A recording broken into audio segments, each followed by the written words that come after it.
For those of you who have not been to one of our meetings, I'm Bob Holliday, president of the Tallahassee Historical Society, and I've been so busy this afternoon, I didn't even have time to put on my tie, so forgive me, it's just a thing of mine. So this is the March meeting of the Tallahassee Historical Society. As you know, or maybe you don't know, we made the decision last summer to sort of meet in various locations this year. So we've met at St. John's Church and the library across the street, and now we're here. And our meeting in April, on April the 14th, will be at the Meek Eaton Archives on the campus of Florida A&M University. And then our final meeting of the year, the May 5th meeting, I don't know if I have the right date, is our business meeting where our membership decides whether they want to keep some of us around or not for another year, and that will be at the home of Dave and Mary Alma Lang, one of the oldest homesteads in the state of Florida. So I think I've reached the point where I can introduce our speaker. If you got our newsletter last week, you will know. Some of you all may know Eddie Page, who's Director of Student Services at the School of Fine Arts at Florida State University. Eddie called me several months ago because he is working on a history of Wakulla County, of which, surprisingly enough, not much has been written, despite the fact that it's the next door neighbor of Leon County.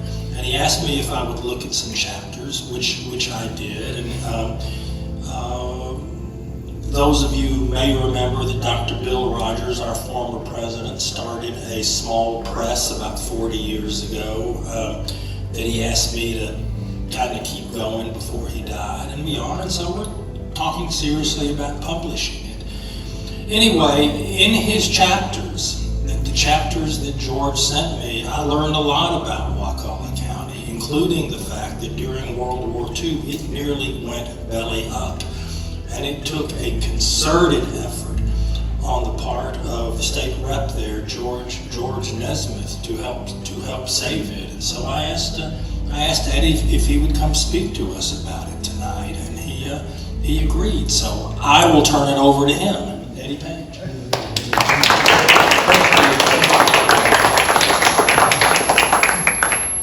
Yes. I'm Len McClarty, and Trinity is my church, and it's just touched me to hear Victor play the organ up there. He's practicing tonight, but he came to us about 6 years ago from the Ukraine. He and his wife, and spoke very, very little English, and his wife is a beautiful singer, but these words that you're giving us, we can also assimilate this music and consider what's going on in the world. Thank you. Thank you. Well, thank you all very much. It's a real pleasure to be here with you this evening. It's always a pleasure to address the Historical Society. It's been a number of years since I've done so, and I really appreciate Bob's asking me to join you here this evening. As he said, what I want to share with you tonight is a chapter from the biography that I'm writing of George Nesmith. George was born in Wakulla County in a turpentine camp on August the 25th, 1904. And he served 4 terms as Wakulla County's representative in the legislature between 1943 and 1951. And during that time, both in and outside of the legislature, he did a great deal for the county. He took, I think, the most pride in what I'm going to share with you this evening, so I hope you'll find something of interest. On March 13th, 1942, George Nesmith announced his intent to become Wakulla's representative in the Florida House. When I ran for the legislature, I had no idea of being elected, Nesmith remembered. I had run at the insistence of others. Bowen W. Beckton of Panacea, who had been Wakulla's representative in the 1939 session, had already announced his candidacy for the position. Nesmith staged a successful campaign, capturing 59% of the electorate in the May 5th Democratic primary, receiving 888 votes to Beckton's 614, winning in 12 of the county's 13 precincts. Nesmith will face no challenger in that November's general election, as there were no registered Republicans in Wakulla County. A few days after my election, School Superintendent Walter Revel came to me and told me just what shape Wakulla County was in, George remembered. The war was on and the racetracks had been shut down, depriving Wakulla and the other small counties throughout the state of their primary source of state revenue. To conserve dwindling gas and fuel oil supplies, the Office of Price Administration in Washington had, in January, announced a ban on driving for fun in 17 Atlantic seaboard states, including that portion of Florida east of the Apalachicola River. The test for determining the locations considered off limits because of the ban, the OPA office announced, was if it's fun, it's out. Adding that the finding of a passenger car at the racetrack, for example, will be taken as prima facie evidence that gasoline rations and tires are being dissipated needlessly and illegally. Alex M. Balfa, president of the Florida Racing Commission, promptly suspended operations at the Tropical and Highland Park racetracks, effectively ending their winter seasons.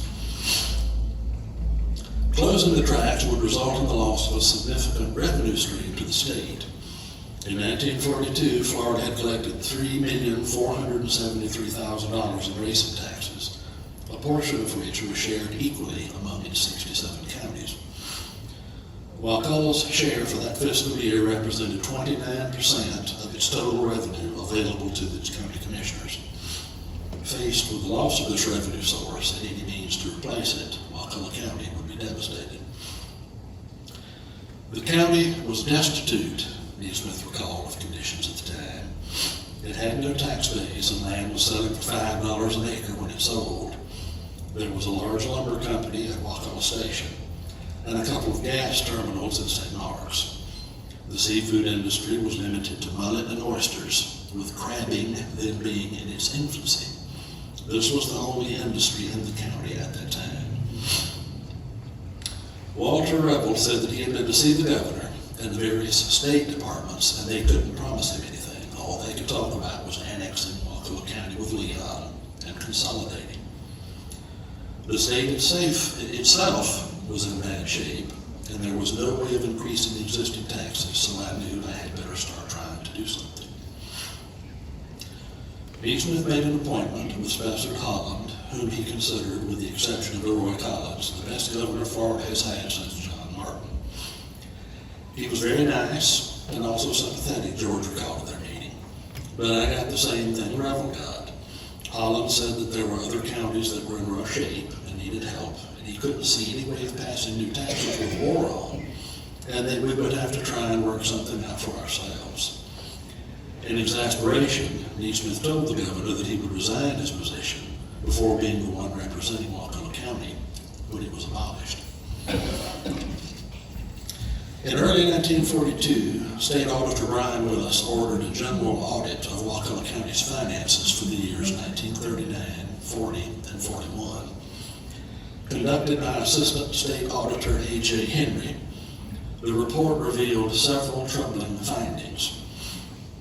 When the present board and clerk took office on January the 7th, 1941, Henry wrote in his report's general statement, the county was in a distressed and apparently hopeless financial condition. Management of finances had been loose, and expenditures were apparently limited only by the amount of credit that could be obtained. Compounding the situation was the county's failure to keep records of these expenditures, resulting in wildly inflated budgets with no accountability. Confronted now with the loss of its accustomed share of racing revenue as it struggled to pay off its accumulated debts and improve its chaotic budgetary and record-keeping practices, Wakulla's very existence was being threatened. Remedying the situation set Representative Nesmith an unenviable task as he looked ahead to his first term in office. The 1943 legislative session got underway on April the 6th, the first Tuesday after the first Monday in April, with Nesmith taking his place as the 42nd individual to represent Wakulla County in its centennial year. Nesmith's desk and those of his fellow representatives was covered with floral arrangements, a session opening tradition.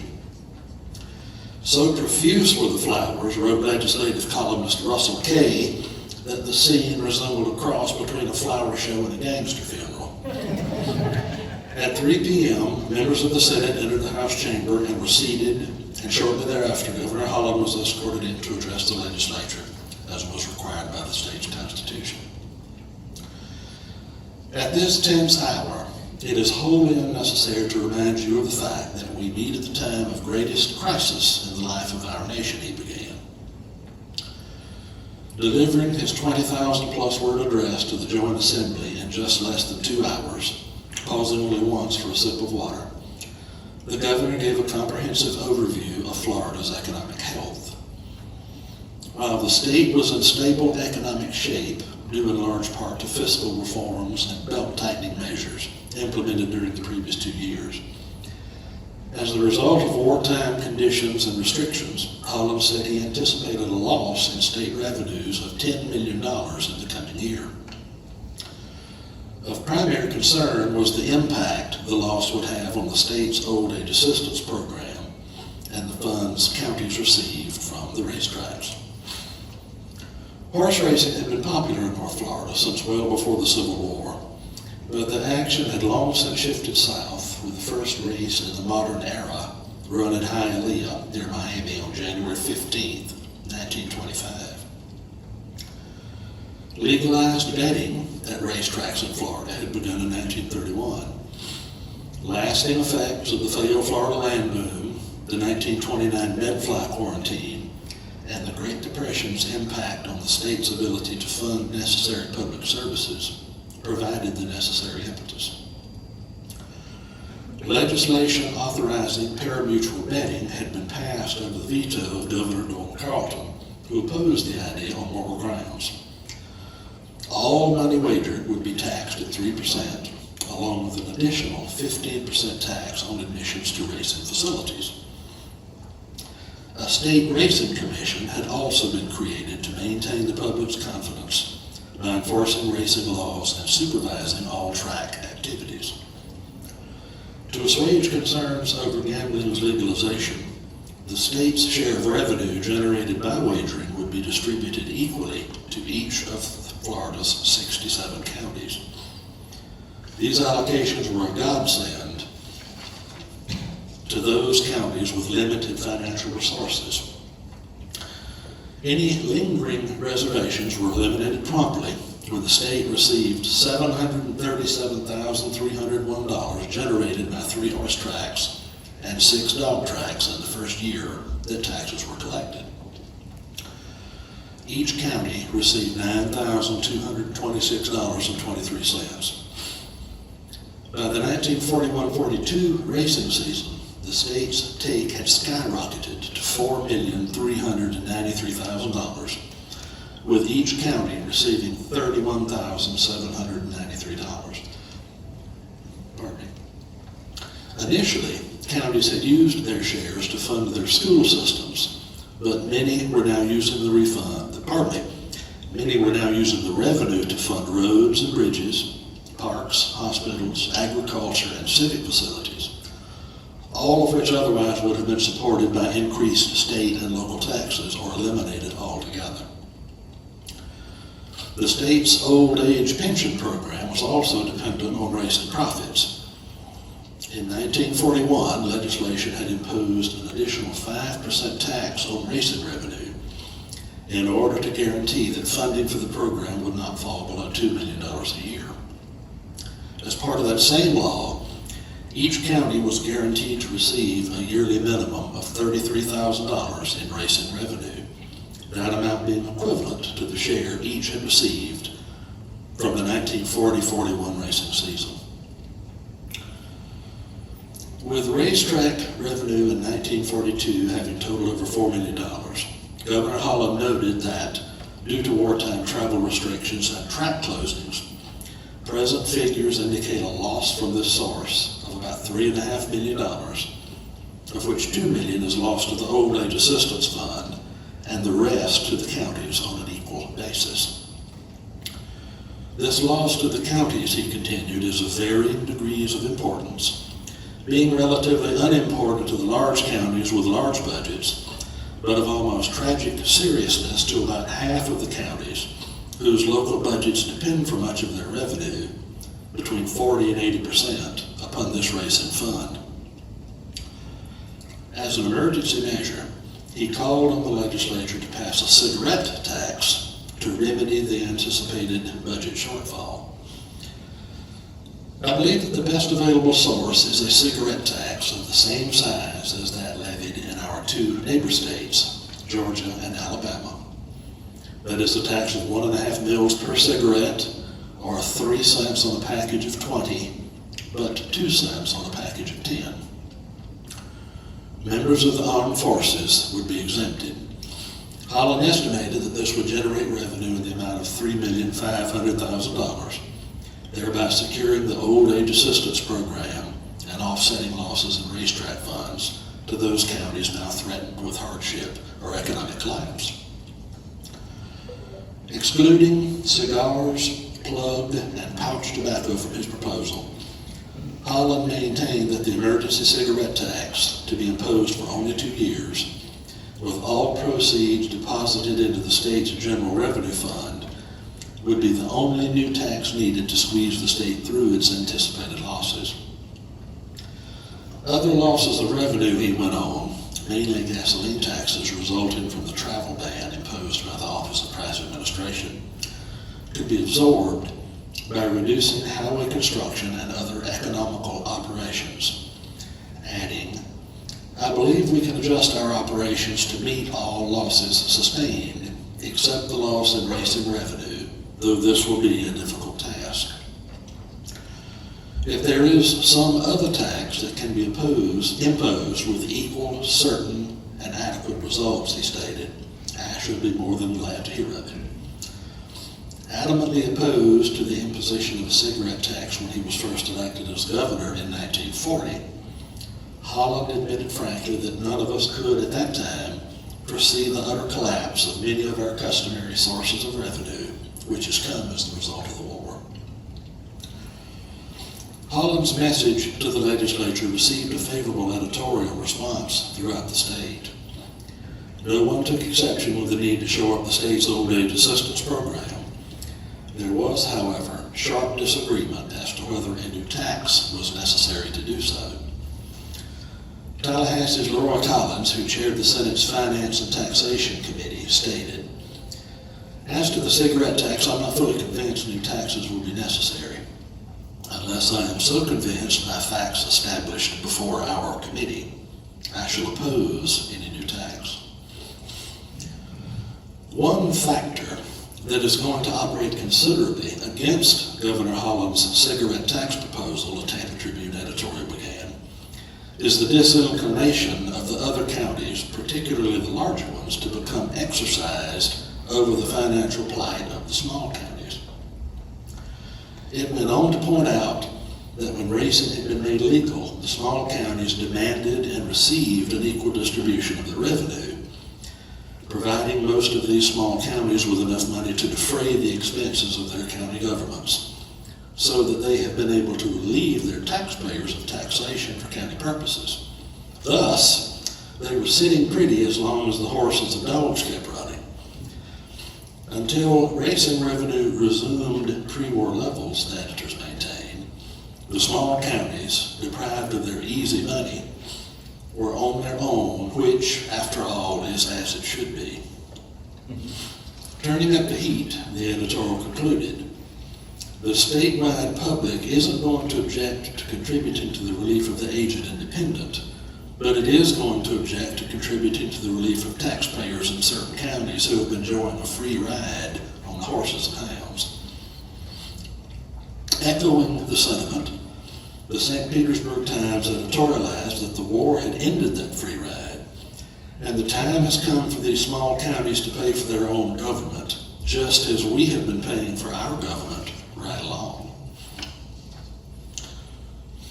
Between 1933 and 1939, Wakulla County received an average of $20,904 in racetrack funds each year, with that amount increasing to $32,152 per year between 1940 and 1942. As wartime restrictions curtailed racetrack activity, state racing revenues declined such that by the end of 1943, Wakulla would receive only $13,800, leaving it with a projected budget deficit of $7,784. The loss of this revenue was devastating, and without any means of replacing it, the county faced insolvency and possible annexation with Leon County. With an antiquated infrastructure, Wakulla was one of the state's poorest counties. The 1940 federal census would record Wakulla with a total population of 5,463 residents as the 10th smallest county in Florida. It had no hospital, bank, or public library, and most of its road system remained unpaved. Its wooden courthouse was the last still in use in the state. With close to 3/5 of its 386,000 acres contained within the Apalachicola National Forest and the St. Mark's National Wildlife Refuge, it had no substantive tax base and was totally dependent upon its yearly share of racetrack revenue to fund its general operations. When the session began, I started trying to make friends with the other House members, Nesmith recalled. We'd go deep-sea fishing on Saturdays and Sundays and party every night during the week. Evenings during legislative sessions were, by tradition, a blur of dinner parties, banquets, cocktail parties, receptions, and other social gatherings that afforded members opportunities to discuss and gain support for their individual goals and legislative priorities in relaxed and informal settings.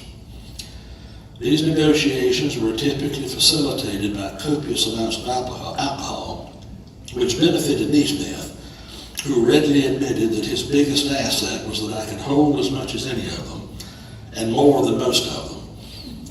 I drank more liquor in the 1943 session than I did in all three in which I served combined. Among those whose friendship Nesmith made a special point to cultivate was Jesse A. Archie Clement of Pinellas County, an influential lawmaker who had served in the House since 1937. Clement had the distinction of serving as the floor leader for Governor Holland in 1943. Another was Senator Scott Dilworth Clark of Jefferson County, an attorney, former county judge, and bank president in Monticello. Clark had been first elected to the upper chamber in 1931 and had come to wield tremendous power there. As the dean of the Florida Senate, it was said that Clark's support of the bill was more effective than 10,000 words of impassioned oratory. I was indeed fortunate in having among my supporters Judge Clark, who was the most influential member of the Senate at that time, George remembered. He loved Wakulla County very much and spent his weekends at a camp he owned in Panacea. Clement and Clark would become very valuable political allies and would provide crucial support for the plan Nesmith devised to help restore Wakulla's economic stability. Nesmith's conversation with School Superintendent Revel and Governor Holland the previous year had been ominous. The county's unstable financial situation, now deprived of desperately needed racing revenue, demanded immediate action. One night, while sitting at home, a thought hit me, George recalled. It occurred to me that it might be possible to generate revenues for the county through the use of slot machines. I knew that Governor Holland hated them worse than I did, but the idea appealed to me. I rode down to St. Mark's to see my old friend and counsel, T.J. Posey, he added. Thomas Jefferson Posey was a prominent businessman, politician, and restaurant owner in St. Mark's, best remembered for operating Posey's Topless Oyster Bar, the home of the Hush Puppy. I knew that he had operated slot machines in his business in years past and could give me some information on them. He told me that slot machines would produce more revenue for the county than the racetracks had. Prior to their legalization statewide, slot machines had been operated in Wakulla County. In response to numerous public complaints, however, the county's commissioners had adopted a resolution in 1928 banning their use. When made legal throughout the state in 1935, their operation in the county was resumed. Though highly profitable, legalized slot machines became an immediate source of controversy across the state. Those who opposed their use argued that they led to, among other things, compulsive and criminal behavior on the part of the adults and children who were not prohibited from playing them. Public outrage became so intense that the slot machine legalization bill was repealed in 1937. By the time the statewide ban went into effect on October the 1st of that year, there were approximately 12,000 licensed machines in operation, generating annual revenues of over $60 million. The fight to ban the machines had been led in the House by Leon County's representative, Leroy Collins, who years later called the state's 2-year experiment with slot machines a dose of moral poison. Mindful of the fierce opposition that his proposal would generate, Nesmith saw no alternative. I met with the county commissioners as well as with the school board members and told them that this was the only chance I saw to generate needed revenue for the county, he remembered. None of them really wanted slot machines to operate in the county, but they realized that Wakulla was in a desperate financial situation and that something had to be done. They gave me their approval to move forward. In a formal notice of intent printed in the Wakulla County News, Nesmith shared his objectives with voters. Notice is hereby given to the public that the undersigned will apply to the 1943 regular session of the legislature for the passage of a local law applicable to Wakulla County, Florida, legalizing the operations of slot machines and devices. The announcement went on to state that a take of the proceeds derived from such slot machines, along with money generated from their registration and regulation, would be reserved for Wakulla County alone.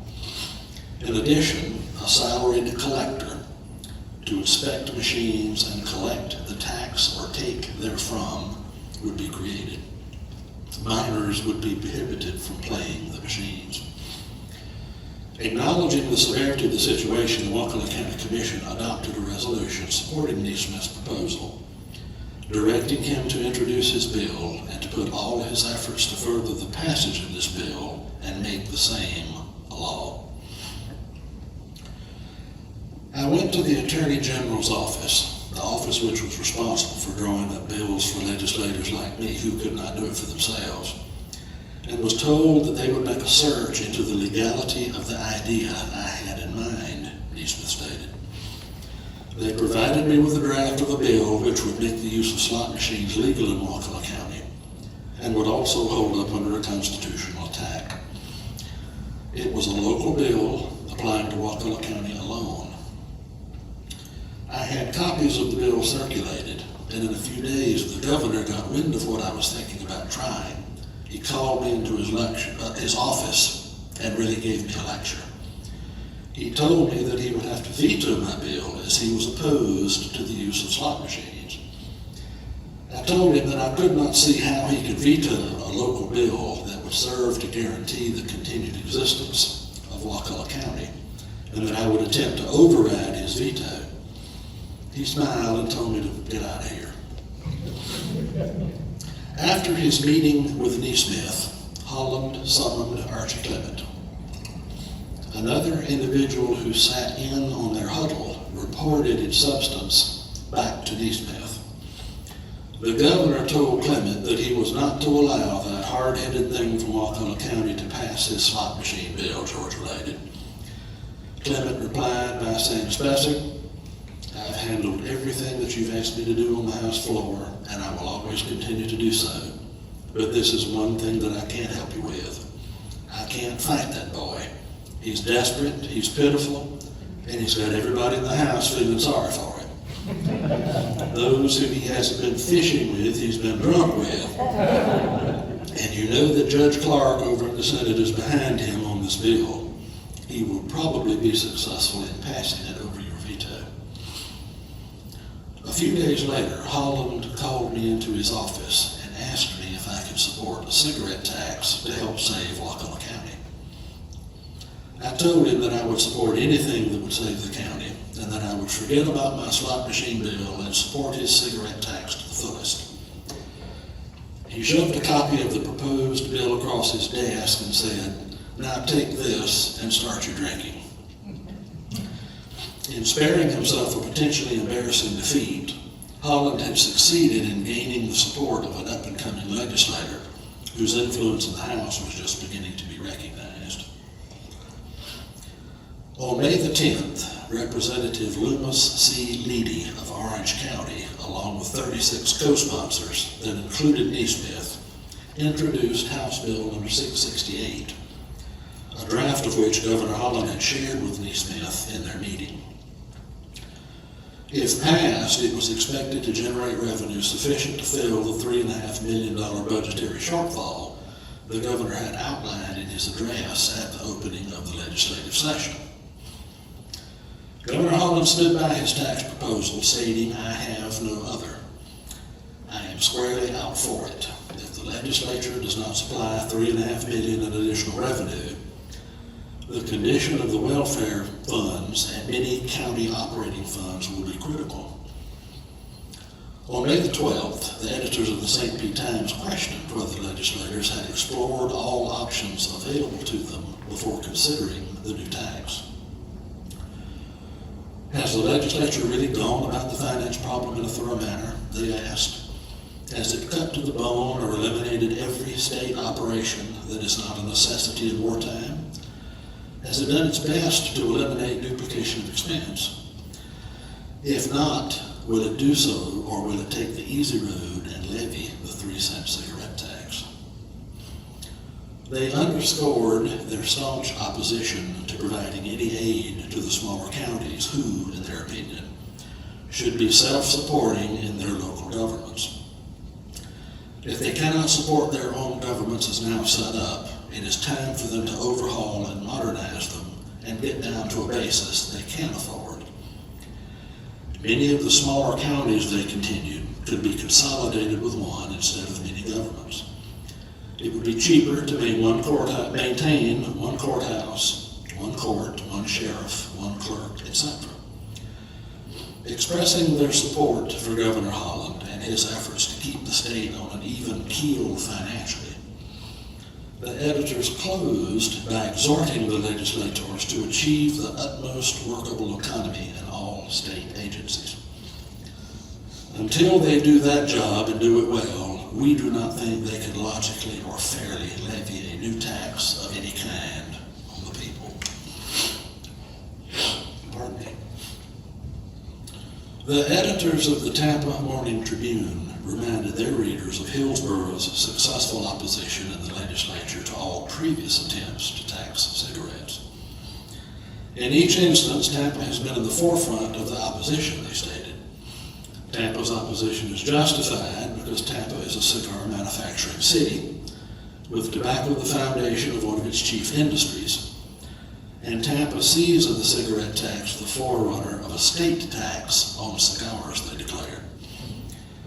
While conceding that few would object to shoring up the state's old age assistance program, the editors took direct aim at the bill's provision of giving economic relief to the small counties. As we have repeatedly stated, we can recognize no obligation on the part of the statewide public to pay the expenses of the governments of the small counties. The easy money of racing revenue they maintain had allowed allowed the small counties and their taxpayers to evade their just responsibilities. Imposing a statewide tax to alleviate their current situation would be an unwarranted and inexcusable imposition on taxpayers in other larger counties. On Monday, May the 17th, Representative George H. Inman, a former tobacco auctioneer from Bradford County, asked to be recognized. For what purpose does the gentleman rise? Inquired Speaker Richard Simpson. To make a motion, responded Inman, who instantly launched into the auctioneer's chant. A few bars of that, and he wound up with "sold to the governor of Florida." The House burst into a roar, noted political columnist Al Barker, which for once the Speaker did not try to cut short. He was laughing too hard to bring the gavel down. Though adamantly opposed to the cigarette tax himself, Inman bowed to its inevitable passage by bringing it up for a vote with a bit of good-natured fun. With order restored, House Bill 668 was passed by a vote of 65 to 27. After Leedy, Archie Clement, E. Clay Lewis Jr. of Gulf, and Newman Bracken of Okaloosa had successfully defeated several attempts to amend the measure, the bill was then sent to the Senate. Opposition on the House floor had been surprisingly minimal. In the end, there was no lengthy debate, an AP article noted in the Tampa Tribune. Opponents had used an hour of time, the proponents a little less. Language guaranteeing $1.5 million to the counties as compensation for racing revenues lost due to the closing of the tracks had been stripped out of the bill's final version. Questions had arisen about the constitutionality of whether cigarette tax collections deposited into the state's general revenue fund could legally be distributed to the counties. Anticipating the challenge, on May the 10th, the same day that Leedy had first introduced the cigarette tax bill, Nesmith, along with several co-sponsors, had introduced House Bill number 656. The proposal would have $1.5 million, enough to assure each county a minimum of $33,000 a year, be distributed from the state's inheritance and intangibles tax collections as opposed to the general revenue fund.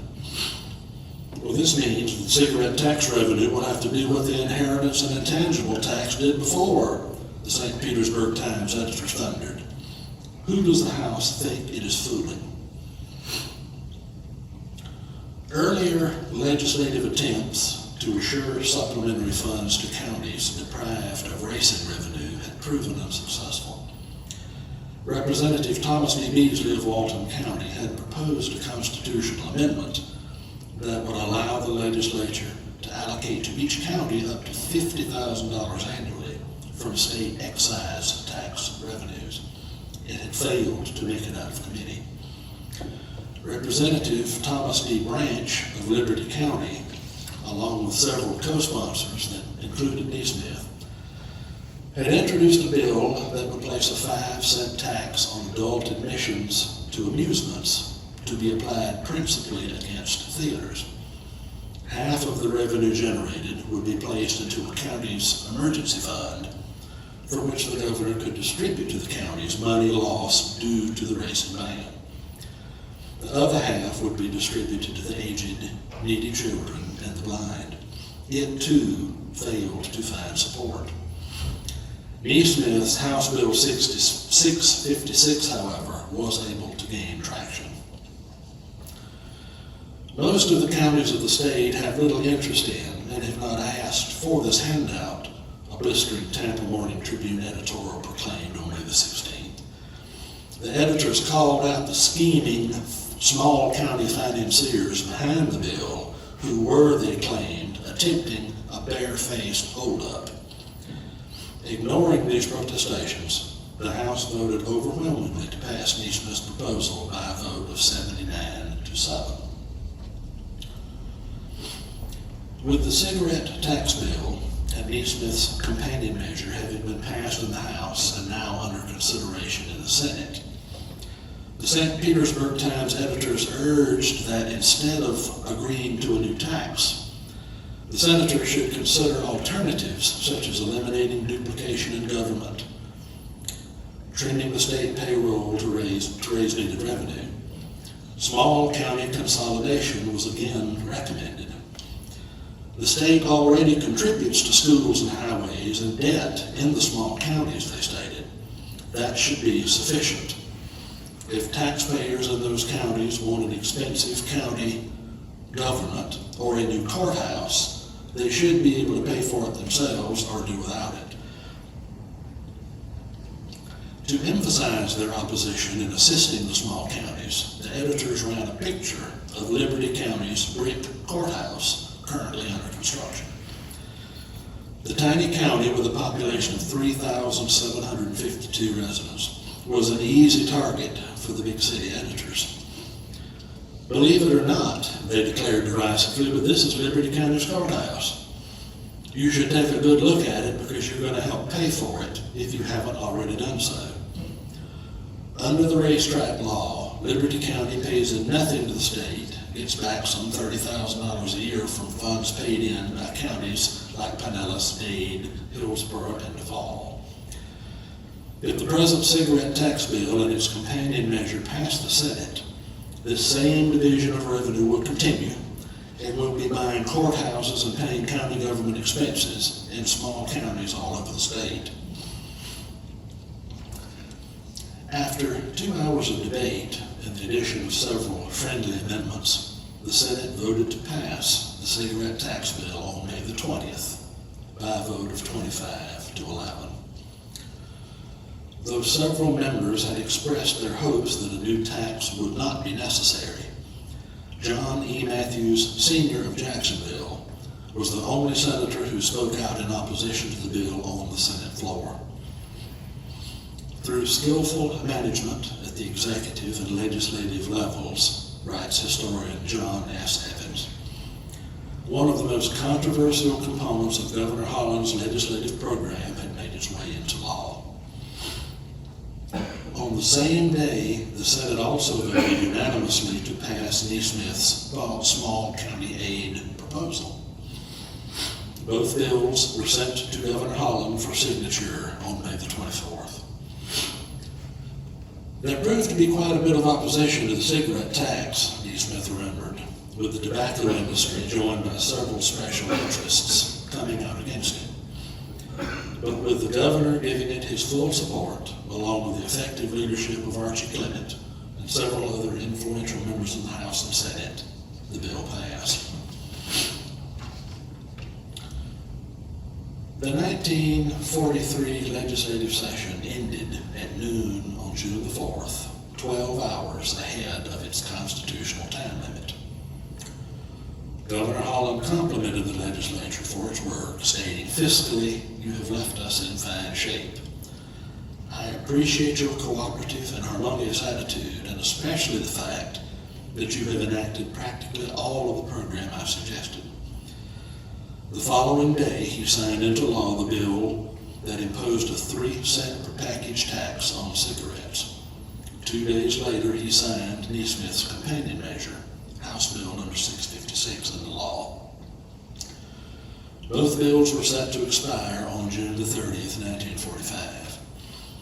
In its final form, House Bill 656 guaranteed that if a county's share of racetrack revenue failed to equal $33,000 in a year, supplementary funds would be provided to make up the difference, thereby ensuring the continued functioning of county government and county school systems.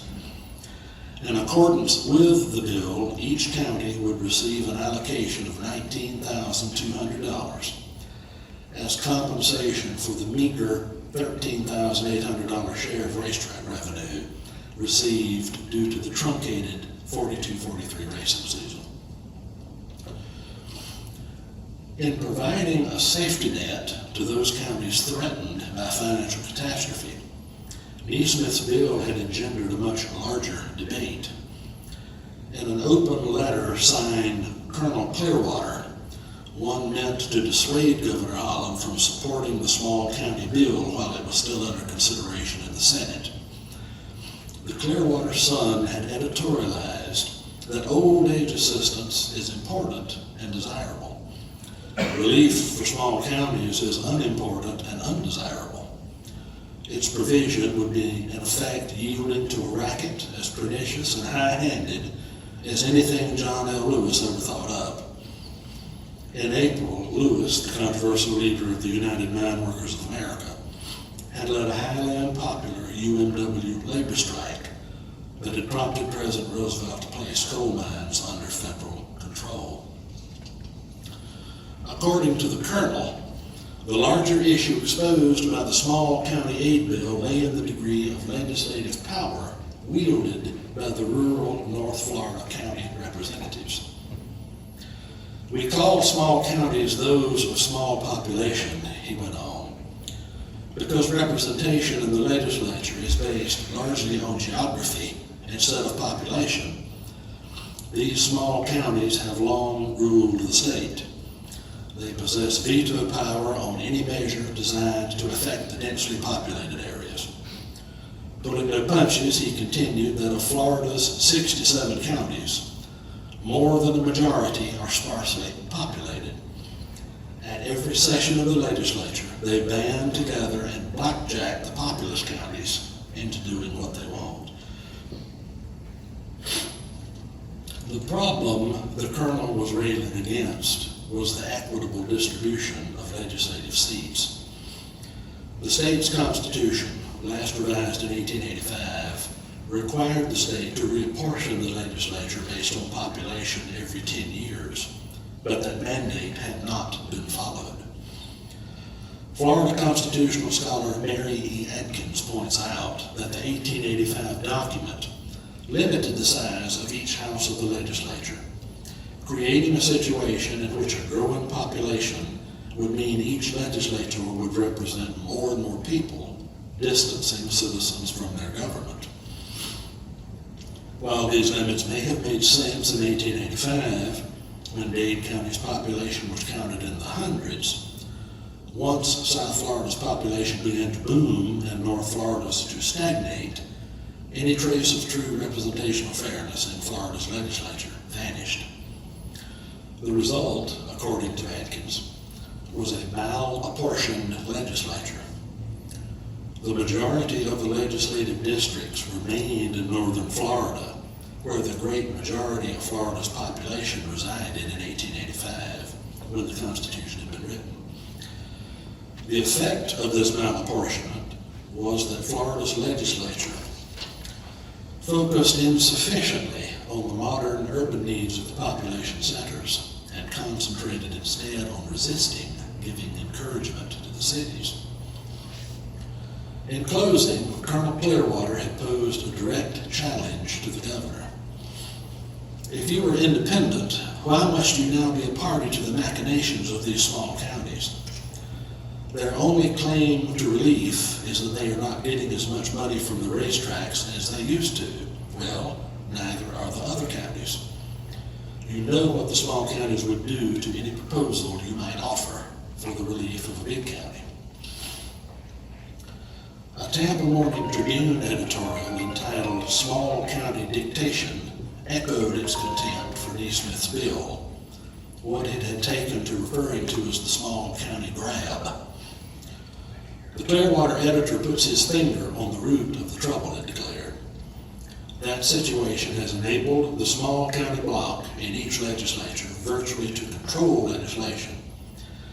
And because the people of these counties are alert to their political opportunities, they use their power to dictate to the representatives of the more populous areas. The companion bill, which assures to the small counties a continuance of their immunity from county taxpaying, ought to be defeated, but it won't, they added resignedly. At the dictation of the small county bloc, it will pass the Senate, and the taxpayers of the state will keep right on paying the bill for the taxpayers of the small counties.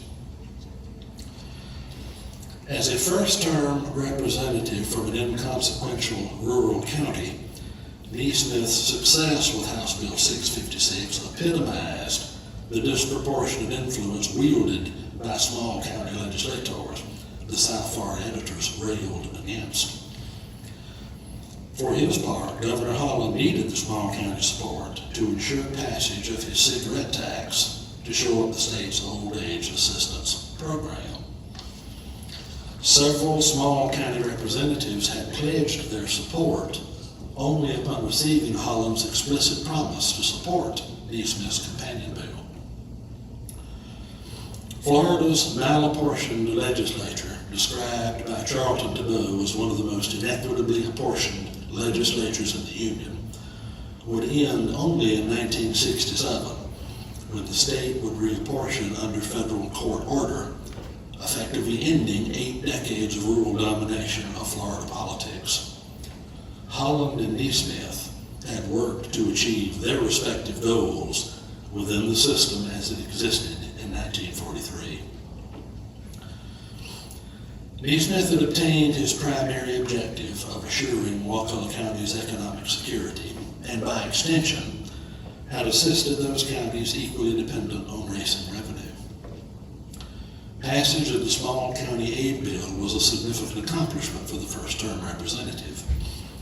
Once I got the hang of things, I didn't do too bad for a functional illiterate from Wakulla County, he remembered. With the lifting of the travel ban and the reopening of the racetracks, the state would collect $6,824,000 in revenue for the 43-44 racing season, with each county receiving $49,500 for the fiscal year 1944. The 1944-45 racing season would again be interrupted by federal track closings, necessitating an allocation to the counties of $7,400 in order to assure them their minimum share of $33,000. This would mark the second and last time the small county aid bill would be required. With the war's end, Florida's racing revenues would soar to unprecedented levels. In 3 additional terms in the House, Nesmith would go on to help Wakulla County take full advantage of Florida's post-war economic boom. Looking back on his 1943 accomplishment more than 50 years later, George stated impishly, "If Wakulla should ever again find itself in an economic hardship, it will take more than a drunk with a slot machine bill to save it." Thank you.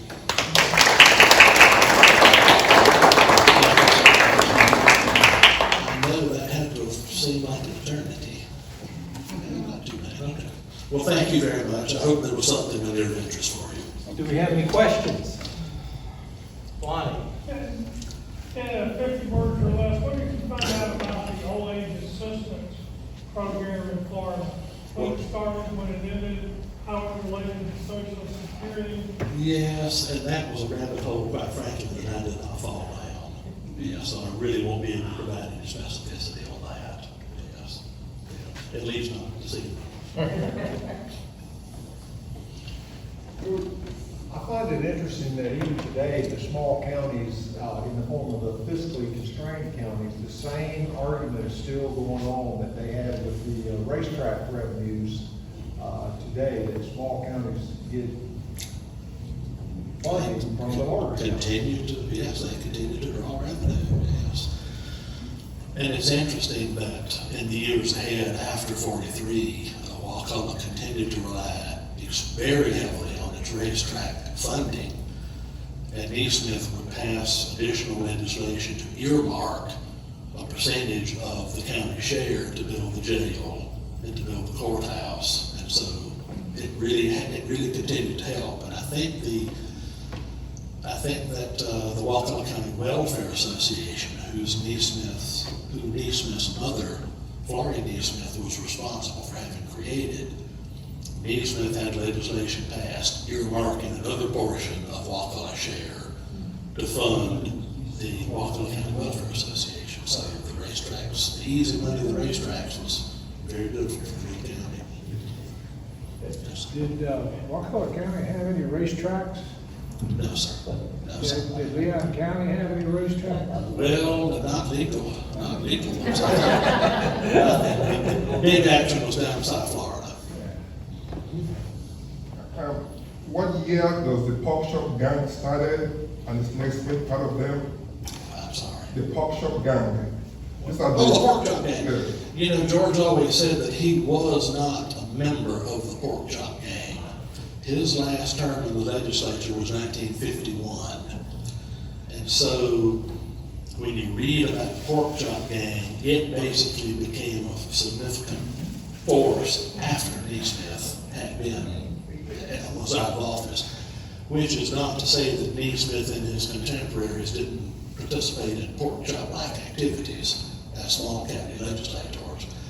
But he was always very adamant in making sure that he was not identified as a member of the pork chop gang. And I think the pork choppers, if memory serves, were more or less contained over on the Senate side, primarily. The movers and shakers of that gang were over on the Senate. Senator Clark from Jefferson County, primarily among them. Anyone else? Well, thank you all very much. I sincerely appreciate the invitation, and I hope that it was worth your time. Thank you.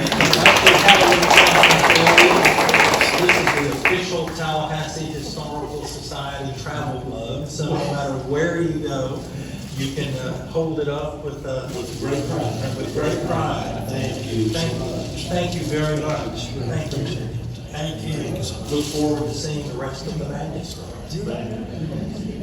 Well, thank everyone for coming tonight. Let me remind you, on March 26th, Tallahassee's inaugural History Festival and Expo will be held up in Kleeman Plaza. It goes from 10 till 2.